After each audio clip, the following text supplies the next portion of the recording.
The Nedap 9935371 is a Gen 3 ballast for a Trojan UV4000 system used for water treatment.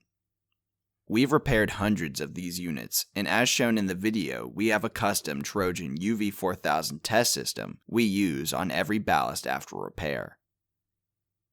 This ballast is capable of up to 2,000 watts of power to the UV bulb, which we run at both high power and low power, to ensure the ballast will work fully in the Trojan system. At ERD, we have extensive experience in the UV ballast repair, not only for water treatment, but for UV used in high-speed printing and other manufacturing processes. Thanks for checking out the video.